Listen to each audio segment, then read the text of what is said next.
You're listening to the Naked Pravda. This is a relatively new show from Medusa, our first English-language podcast, so please don't be shy about recommending us to your friends and leave a review on Apple Podcasts or wherever you're tuning in. The Naked Pravda.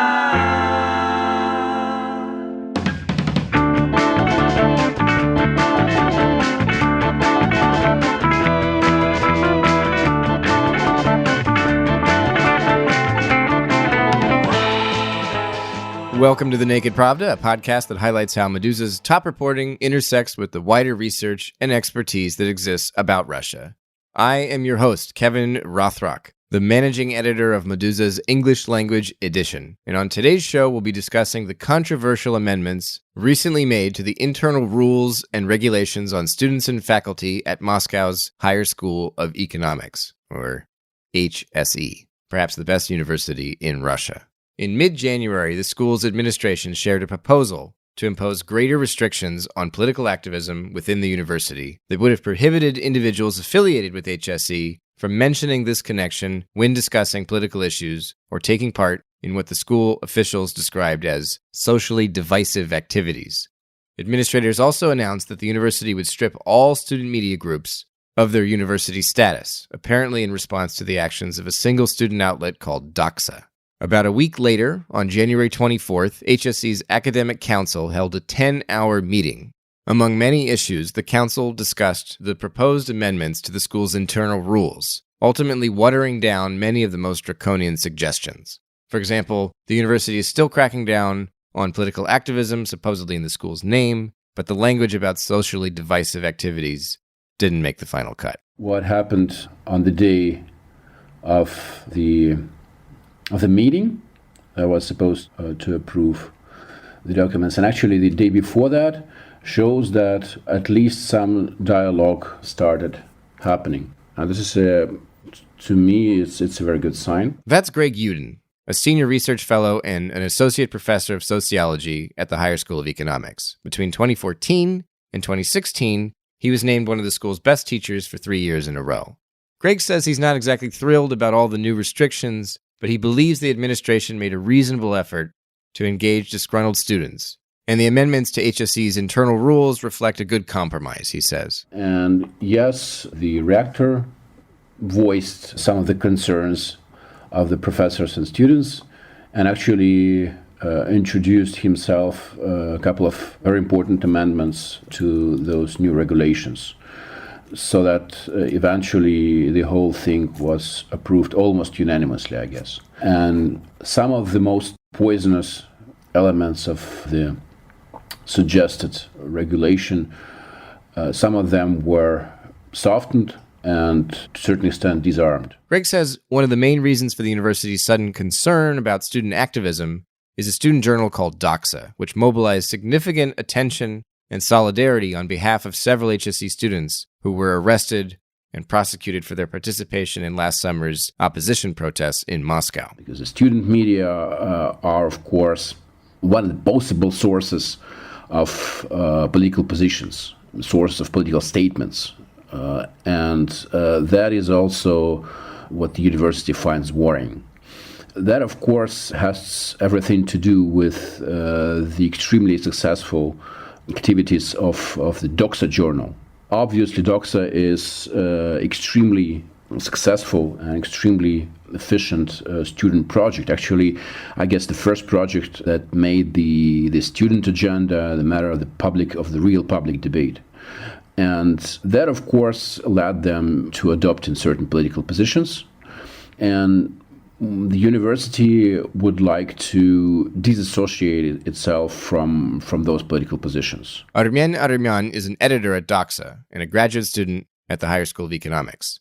He doesn't share Professor Yudin's optimism about last month's academic council meeting. I think there is kind of little understanding of what were the final kind of version of these new rules, and there is also little understanding of how these rules will be implemented, and that's why it's very difficult to have a certain attitude towards these changes, because it's difficult to understand how these changes will be implemented in practice, because there are a lot of very vague definitions used in these rules. First of all, the notion of political activity and political statements, because nowhere in these rules the notion of political is defined in any way, and that's why still can be used very widely, and it can be used very selectively against those activities which university wants to ban. I think if you want to know what is general attitude from students and from the academic staff of the university, I think most of those people have mixed feelings, because because of all this process, very few of them in the end understand what is going on right now and which rules were changed and which weren't, and so on. Do you feel like the university was respectful with the students? Because I know that the initial meeting that occurred between various students and various administrators, there was some complaints that the administrators were looking at their phones during the exchange, and there doesn't seem to have been as much respect as the students would have wanted. When you met for this council meeting that I guess lasted 10 hours or whatever. I mean, I know that other things were discussed, but what was the atmosphere? Do you feel like the students have gotten the respect that they wanted? I think atmosphere remained basically the same at the meeting of academic council, Ученый Совет. It was all the student activists who campaigned against these new rules. They were kind of dismissed. They were called like some kind of a group of anonymous people who are causing unrest and who are don't value like university and so on. That also during this council there were the statements that all these activists, they only want to gain some hype and they don't care about university and so on and so on. So it's the communication style of administration remains the same, and I think it's one of the things that actually provokes all this conflict even more. But what do university administrators say about their amendments to HSC's internal rules? Are the people who run the school satisfied with last month's outcome? You know, the issue isn't whether or not I'm satisfied. I think the discussion was constructive. It was heated. Different points of view were expressed, and a lot was changed and modified during this discussion. In the end, I think we arrived at a result that suits everyone. Something like that. That's Andrey Lavrov, HSC's public relations director. He says a small group of activist students within the university have tried to hijack the public discussion about the school's new rules, and he accuses these individuals of spreading false interpretations of the restrictions on political activity. Look, I'd like to say that the idea that we're prohibiting the signing of open letters is wrong. That's an inaccurate interpretation. For whatever reason, some students decided this, and they've actively broadcast this point of view. But it's an inaccurate interpretation. We are prohibiting the signing of statements offered in the university's name. Now look, the Higher School of Economics has 40,000 students. If 40 students write some letter of support of, let's say, the Barcelona soccer team in its rivalry against Real Madrid, does that mean all HSC is rooting for Barcelona? Well, probably not. It means that these 40 people are rooting for Barcelona, and we're asking to avoid this kind of thing. At the same time, if, for example, they want to write a letter saying that we HSE students express our support for these people who are opposed to something, it doesn't matter what. And they say, like Vasily Ivanov signed it, and Pyotr Petrov signed it, and so on. And it's not like they're speaking on behalf of the entire university. They're speaking on behalf of their own collective. Then there's no problem with that. Go right ahead. We can't control that in any way. This talk about writing and signing open letters isn't for nothing. Some of the most prominent acts of student and faculty solidarity at HSE over the past couple of years have been concerted letter-writing campaigns. Greg Yudin says there's a generational conflict happening here. Obviously, there is a growing tension between the political elites, who are mostly aged and generally anti-intellectual, So political elites on one side, and the academic community and the youngsters, the young students, particularly progressive students, on the other side. So in this situation, university would like to fence itself off those political conflicts. And this is why those additional regulations are introduced, meant to evacuate university completely from the political life. But that's obviously unfeasible. And this is what actually emerged during this discussion of those new regulations. Armen Aramyan says the final rules adopted by HSC's Academic Council are still confusing, and the freedom to get involved with open letters is still unclear, he says. Yeah, with open letters, it's also confusing, difficult to understand whether this new rule bans open letters from students or teachers of HSC as such, or it bans a certain type of letters. I think it only provokes people to write more open letters, because generally among activists and among students of high school economics and other universities, the writing and subscribing open letters was kind of this minimal version of political activism. It's the least dangerous one. It's the form of kind of activism which demands from you very little, and so you can invite a lot of people to participate in this activity. You can ask a lot of students and teachers to sign these letters, and so on and so on. And right now, university admits that even this kind of minimal and simple form of activity is considered kind of dangerous for the university. One of the things that has kind of confused me is that the university seems to be, the policies that they've introduced, certainly the way they were originally worded, but even the final wording seems to suggest that they're concerned that students and faculty, that their political activism, when they're being politically active, not everyone is politically active, obviously, but when some of them are doing politically active things, there seems to be a concern on the part of the administrators that the students and the faculty are presenting their views or their activism as though it represents the school's official position. Where do you think that comes from? Like, does Doxa or do other student activists or faculty members, are you aware of cases where they have suggested or said outright, we are saying this on behalf of the university? Like, is that a statement that people make? No, it's completely absurd. Nobody ever, I think, ever made this kind of statement. And this is kind of this general paranoid concern with damage to the reputation of HSC, that not only you can't make statements like from HSC, which would seem very absurd, like you're a student and you make a statement from the HSC, nobody would even listen to you. It's like kind of this activity which doesn't make any sense, even if somebody wanted to do it. I asked Andrey Lavrov about open letters, and he said they're still perfectly fine, with some limits. You can do that. It's allowed. You can mention it. The second point is where we ask you to limit your affiliation with the fact that you're a student or faculty member at HSC if you're involved in political actions.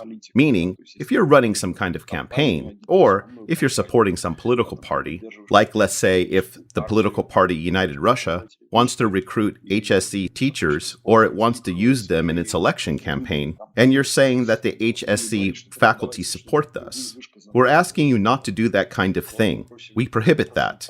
We don't allow it. But what does HSC mean when it tells students and staff that they need to limit their affiliation with the school? How does that work in practice?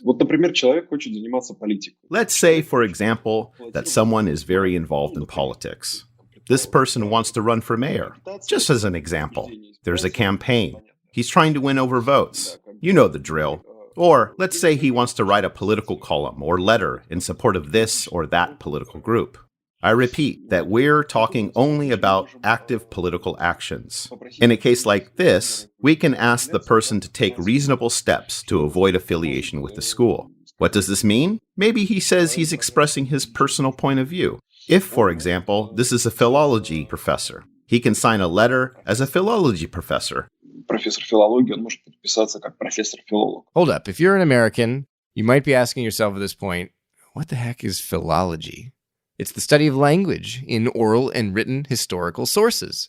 To put this in the context of more familiar studies, It's the intersection of textual criticism, literary criticism, history, and linguistics. But that's not what's really important here.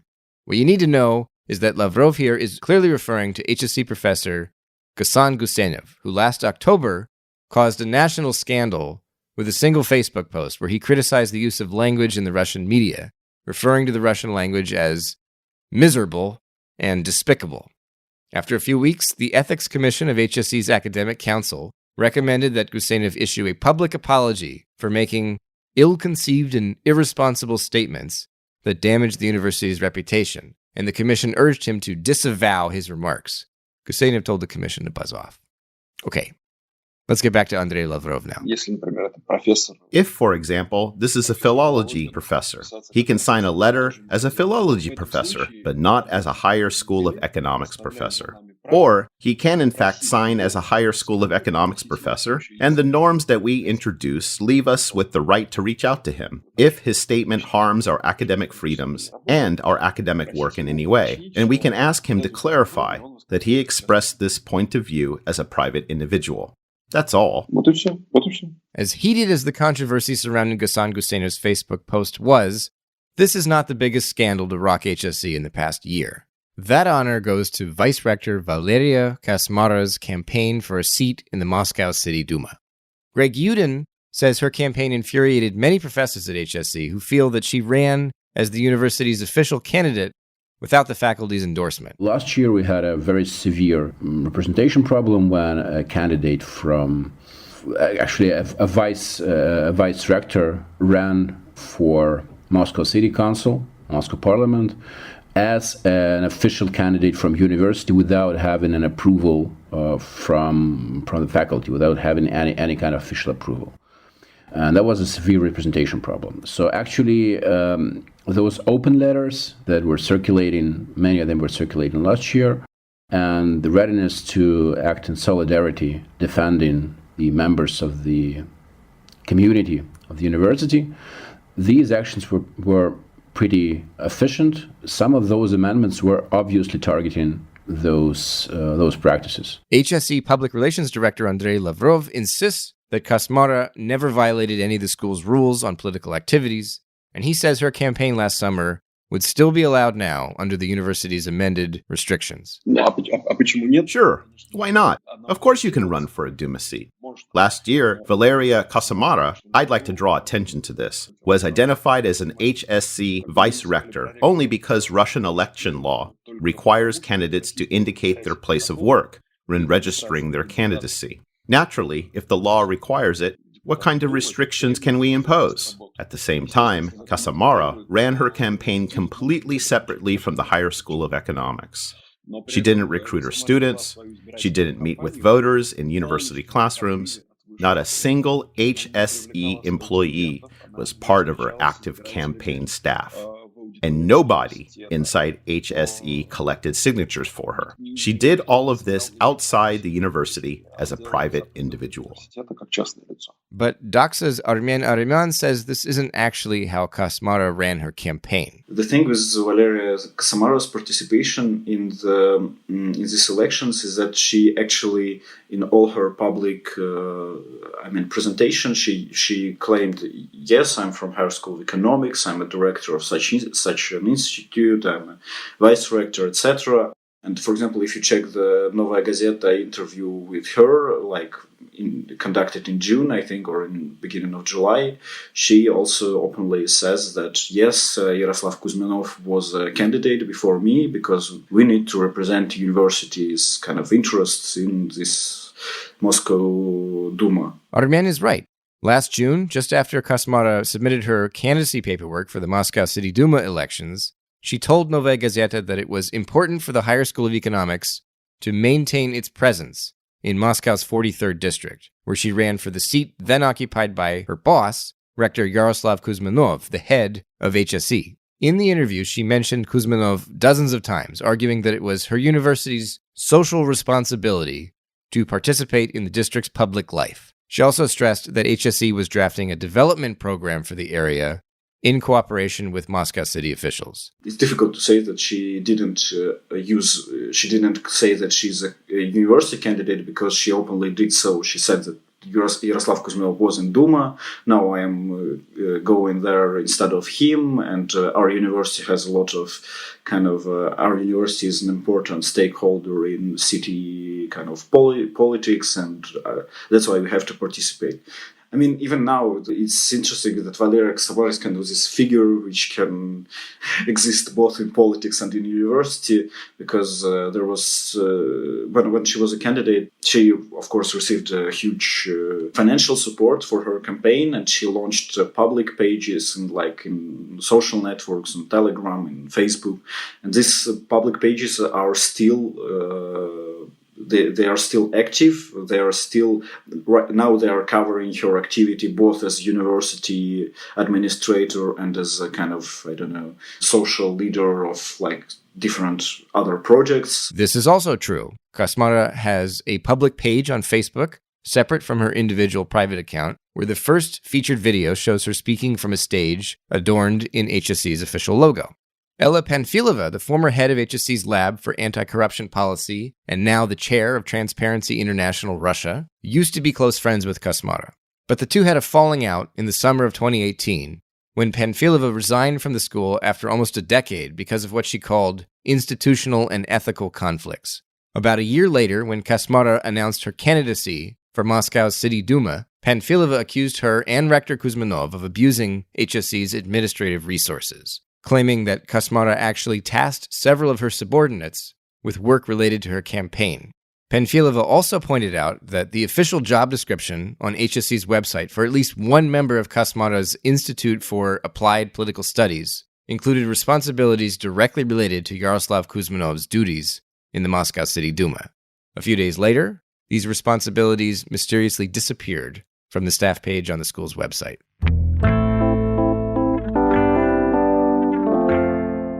Okay, so scandals, Russian university intrigue, Moscow local politics.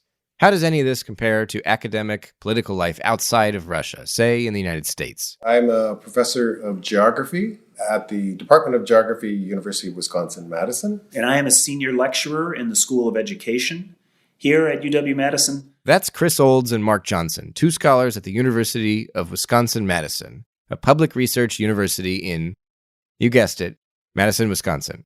I turned to these two badgers, the school's mascot is Bucky Badger, to find out what kind of restrictions American universities impose on their students and faculty. And oh yeah, Mark Johnson has a past HSE affiliation himself. I was also a guest professor for an online program at HSE for several years after 2012. I have actually taught at HSE, and I was very impressed at the time. That was roughly 2012 to about 2016. The complete academic freedom in the atmosphere in the classroom was really, incredible. Kris says the guiding star in U.S. public colleges is to think of faculty as public employees. I'd say that there's a variety of restrictions, and it's going to vary from institution to institution, from jurisdiction to jurisdiction, and whether you're talking about public or private institutions as well. And then it's going to also vary with respect to the electoral cycles, with respect to the United States. So restrictions tend to get de facto ramped up a little more during election cycles when people are campaigning. And so there are guidelines. Our institution, for example, which is a U.S. public university that is funded increasingly less by the state government, but in any case, it's a public institution. And so there are restrictions.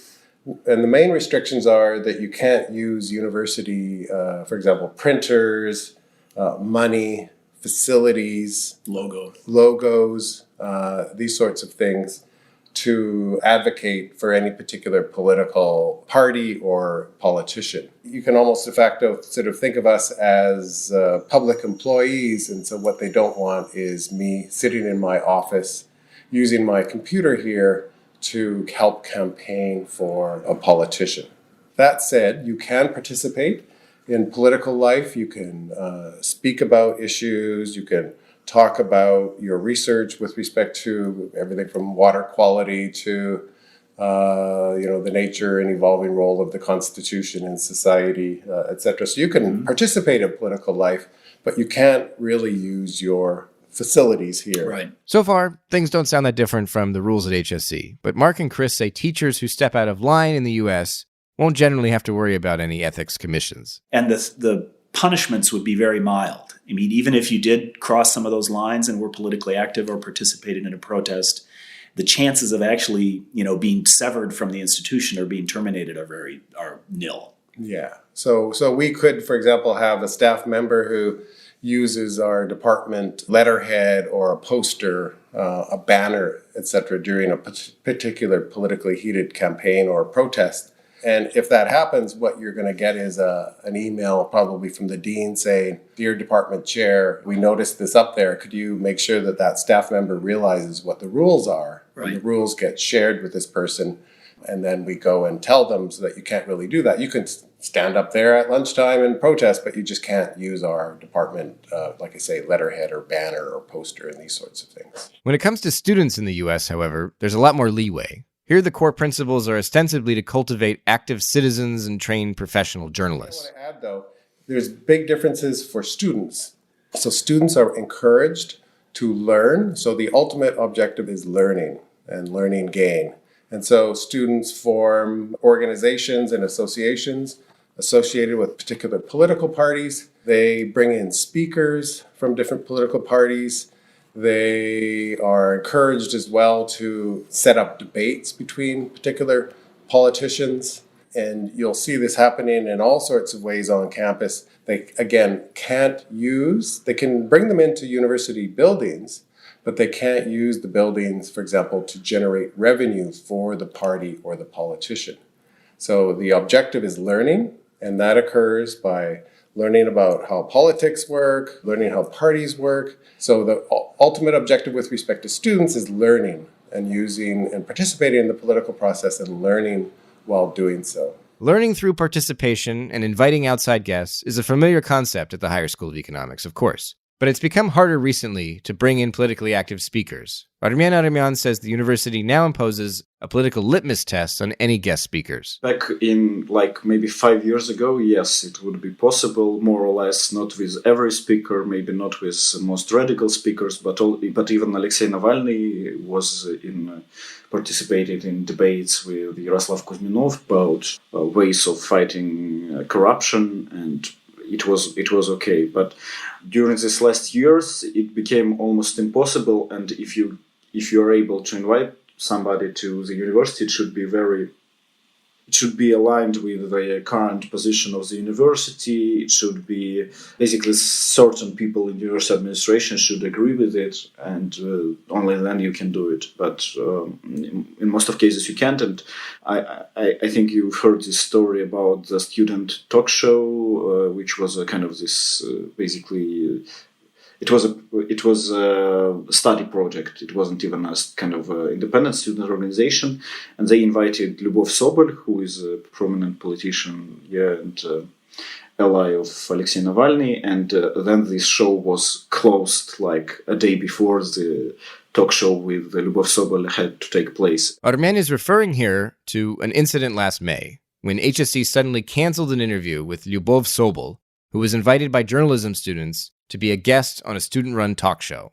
Vice Rector Valeria Kosmara later explained that the anti-corruption activist couldn't speak at HSE because she was already actively campaigning for the City Duma elections, though Sobol was never actually a registered candidate. Right now, students in HSE and I think I can say that in all Russian universities don't have such a freedom to invite anybody they want to university walls because the administration of university decides who can be. Mark Johnson says HSE's dedication to what it calls political neutrality is meant to protect the school, as Russia's political climate has changed since the early 1990s. The thing about HSE is when it was created in 1992, it was very much identified with it's probably the single most prominent public university created after the end of the Soviet Union, and it was very much identified with the kind of liberal faction, that supported liberalization of property and of, commercialization of markets, which was very much government policy in the 1990s, and has now, as the government has reasserted itself and become more autocratic or more statist, it has taken on, it still plays an important role in training young people and feeding into kind of elite professional circles in Moscow and the region. But it is that liberal stance is perceived as a little more critical or a little more marginal than it used to be. So my assumption is that the adoption of language about political neutrality is an effort to protect the university in the current political environment. And I don't think it resonates in a different way in a Russian context than it would here. I mean, the university as an institution may, invoke language of political neutrality here, but it would not expect all of its faculty, staff, and employees to do so. Andrey Lavrov says political neutrality is a core position for the Higher School of Economics, and he too says Russia's history is part of this policy. The fact is that in our background, for 75 years in Russia and the Soviet Union, science and academics were partisan, and the memory of how work by scientists in biology and genetics was contingent upon the perspective of Marxist-Leninist philosophy is still very fresh. Our strong desire to ensure the university's political neutrality and prevent the university's participation in any kind of politics is due precisely to this. We want to preserve the university as an environment for education and science. The university cannot be a platform for the struggle for power, and politics, as we understand it, is the struggle for power. If this happens, researchers cease to be impartial, and they need to be independent from politics. That's why we consider the principle of political neutrality to be a kind of guarantee of academic freedom. But has the university gone too far? Greg Yudin says HSE has legitimate concerns when it comes to politically active student media, but he says the administration's fears of politicization have basically jumped the shark. As far as I'm concerned, this is a legitimate concern. When a student media takes a position on any kind of political struggle, that should be differentiated from the position of university. I feel like this concern could be very well heard by the media.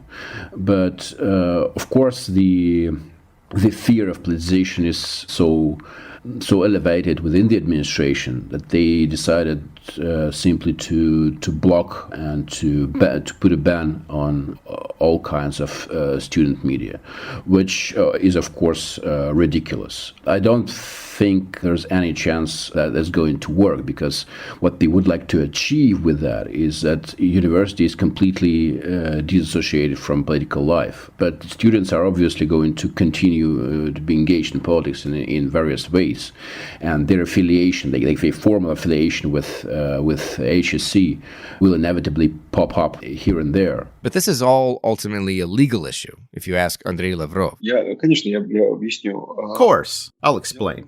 The fact is that this is a legal issue.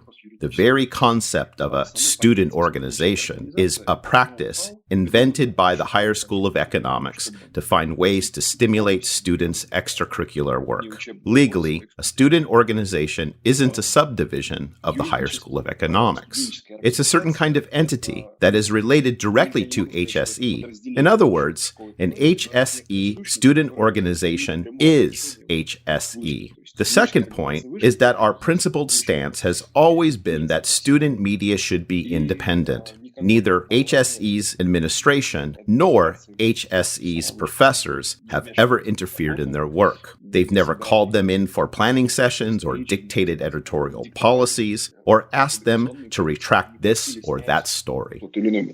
Kris says the U.S. has a long history of student journalism, and these publications have often been activist in nature. So things get a little trickier around election time. In general, there's a long history with respect to student journalism in the United States and other countries like Canada. Student newspapers have been set up. They've been very often activist in orientation. And so they generally have no formal sort of restrictions to engage in, as far as I understand it, political discussions and debates. You won't see them, though, strongly coming out regularly in favor of a particular political party, my understanding is. Right. They might, though, do what newspapers do in the United States, and this is a long-standing tradition of listening to the various people running for example, to be a governor, to be the president, and then they'll come out and say, we support President so-and-so or Governor so-and-so during this campaign. So it often will lead to eventually a theoretically reasoned stance on a particular politician or party, and it's supposed to be often sort of implicitly about who might, for example, be a better leader with respect to higher education and represent students' perspectives better. So, like I say, going back to the learning thing, student journalism, newspapers and radio stations, etc., have been ways to educate students to participate in the formal professional sphere or sector with respect to journalism. That's how you sort of learn these types of things. At least for Doxa, the student journal that apparently prompted HSC's new policy on student media, the school's decision to cut ties isn't such a big deal.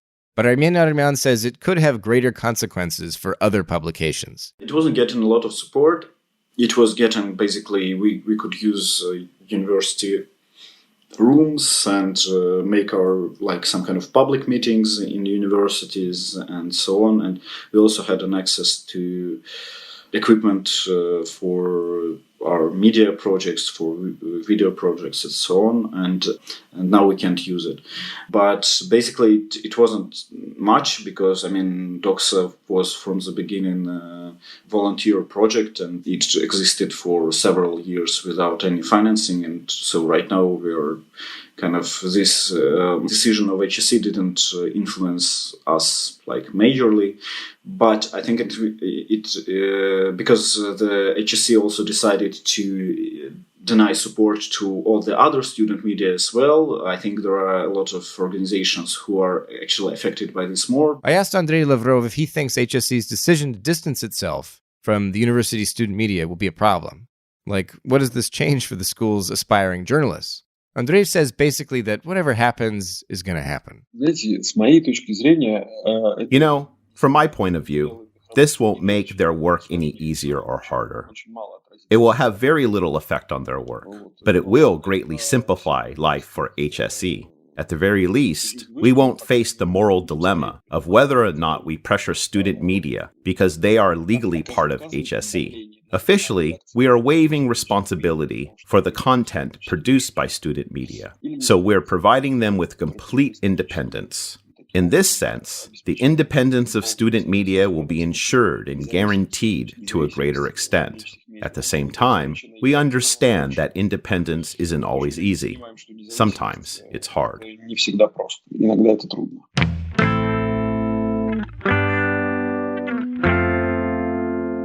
You've been listening to The Naked Pravda, a podcast that highlights how Meduza's top reporting intersects with the wider research and expertise that exists about Russia. On today's show, we looked at new internal rules adopted at Moscow's Higher School of Economics and how they might affect political activism at the university. I want to thank Sean Guillory for lending his voice to the dubbing on this episode, and Anastasia Beskrovnaya for her transcription assistance. On future episodes of this show, we'll be discussing historians' interpretations of the Nazi-Soviet Non-Aggression Pact and Poland's role in the start of World War II, as well as queer Russophone science fiction. The Naked Pravda is a podcast from Meduza, our first English-language show, and I hope you'll recommend us to your friends and leave a review on Apple Podcasts or wherever you're tuning in to help put this program in front of more people. Thanks for listening. Come back soon.